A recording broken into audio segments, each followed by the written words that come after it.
Alright, well good morning guys. It is a sunny, beautiful lake day up here in northern Michigan.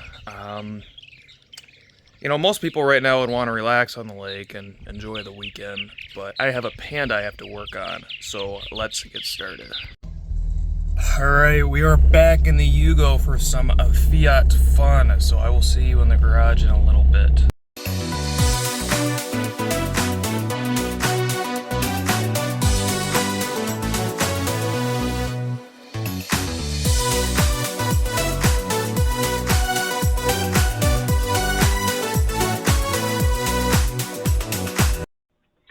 What is up, guys? Matthew, Actual Exotic Flips, episode 7. So we're going to dig into and basically finish getting the top end of the engine all put together. Right now, that is the engine mount. Yes, the engine mount. There's only one. The other ones are on the transmission. That is getting, right now, we're getting the valve cover done real quick. Again, I got a full gasket set for the engine, which, again, if you're doing an engine rebuild, it's probably a good idea anyway. Definitely worth the 130, 40, or whatever dollars I paid for it. Getting that put on there. I did not record the actual camshaft, or I did record the camshaft, but for some odd reason the footage was garbage. So I'll go through that in another episode of Actual Exotic Flips, basically what to look for here. But basically here I am finishing up putting on the valve cover. Very simple job. Just make sure you don't over torque those. I have learned that the hard way.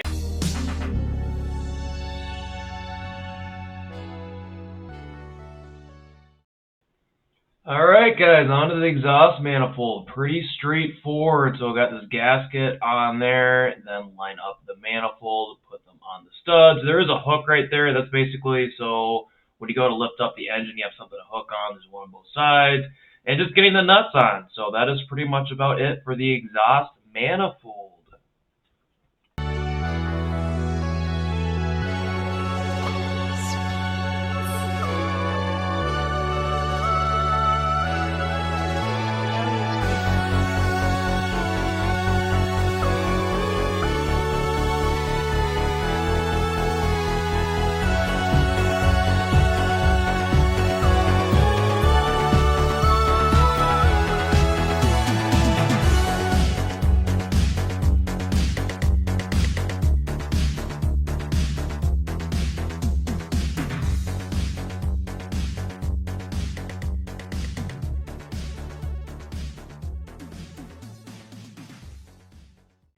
Alright, timing belt cover. So I believe this is only supposed to be 2 pieces. When I bought my car, actually one of the pieces was ripped off. You see me mounting it right now. This is way easier to do out of the car, by the way.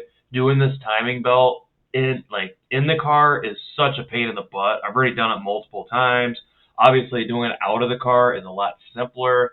So I just figured I'd get the timing belt put on, get all the covers put on, just do it all now while it's easy before I move on and it's a lot more difficult. So you can see here, I basically putting all the bolts on. Pretty straightforward. Some of them are some different lengths, so it's definitely nice to keep them organized because you don't want to over torque anything and snap them off. If one of them's too long, put some tape there again. Like I said, I think it was kind of cracked or something happened. Alright guys, so I've done pretty much everything I can do without flipping this. I still need to put the intake manifold on. If I remember right from looking at the pictures, I think the starter's mounted on the transaxle side. Got the timing belt put together, got everything timed, set right. Accessory belt, just got this lined up with the pulley here. And actually, this is just floating. I think I already went over that. I'm not going to be able to get these accessory belts basically put on until the car is back. Until the engine's back in the car. So whenever that gets done, should be able to get all that taken care of. But yeah, other than that, intake, but that, engine needs to be flipped around for that. That's pretty much about it. So this is what we are dealing with right now.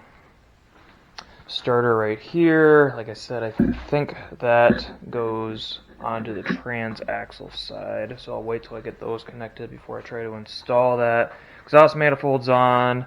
It's been pretty much smooth sailing as much as it can be so far. So I'm very grateful for that.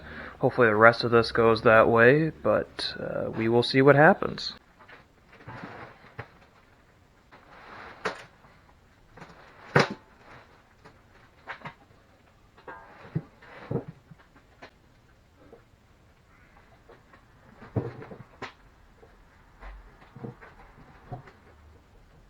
So I'm gonna go ahead and get the intake on.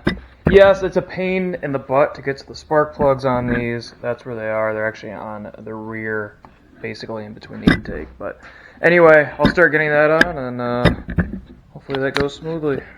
Okay, so again, new gasket, getting that all straightened and put onto the studs there, intake manifold. The way this works, it's kind of like an archaic fuel injection almost, if that makes sense. It's not carbureted, it's kind of that weird in-between era. So I know that looks like a carburetor. It is not. It is some sort of like single point fuel injection or something like that. That's like an electric distributor or something like that over there that I'm hooking up. Again, like I said, it's kind of that weird in-between era between old and new. Getting that all put on, that's another one of those. Imagine trying to get those nuts from inside the car is very, very difficult. So with the engine out, obviously this job is way easier. Granted, taking the engine out is no easy task, but it definitely makes things easier for this front.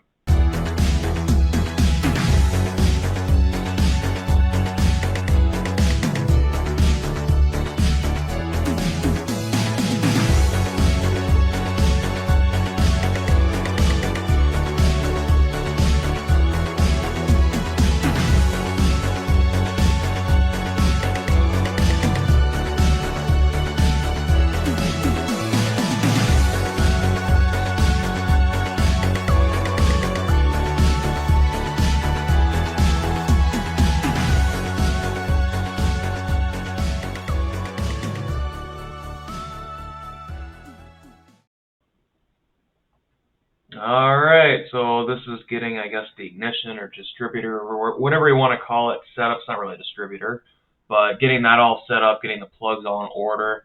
These did have these neat little clips, and you can see I'm kind of digging with them right now that they came on, but they kind of broke off when I took the engine off, so I think I'm just ripping them off. And they float around in there, or I can just zip tie them. It's not necessarily a big deal, but getting all that straightened out, getting the brackets straightened out. One of the biggest mishaps I had of this entire job is I did not take enough pictures, and I wish I had better pictures of where exactly all these went. But again, this is a very minute detail. I guess it's more of just my OCD bugging me more than anything.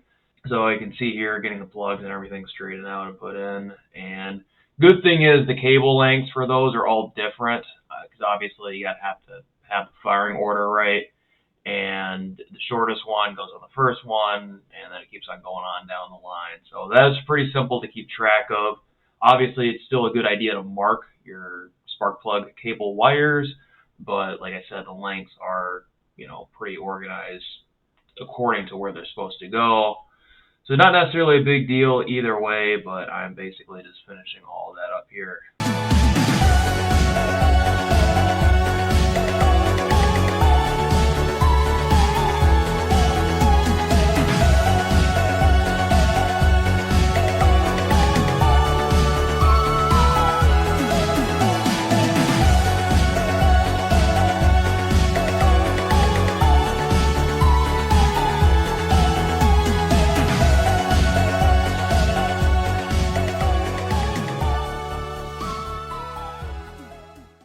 Alright, so this has like a weird little support bracket on the back. You can see that right here. There's some ground wires that go on here and a couple other miscellaneous things. That actually goes up, that bar goes up near the alternator, which I kind of wish it didn't because it's a pain in the butt to work around.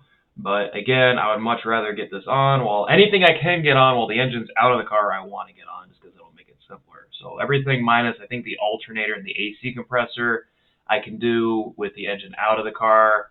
And that is exactly what I'm doing here. So pretty straightforward, just bolting this on and getting it ready to go.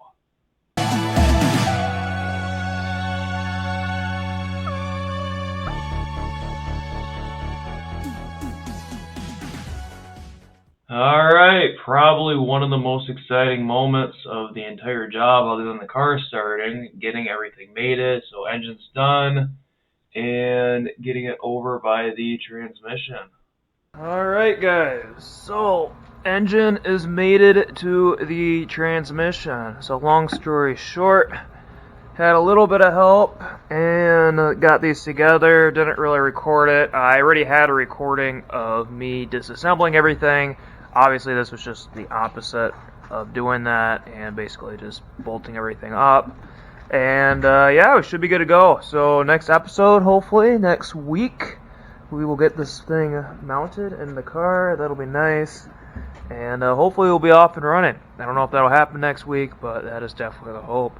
So entire thing's mated, put back together, and ready to be thrown back in.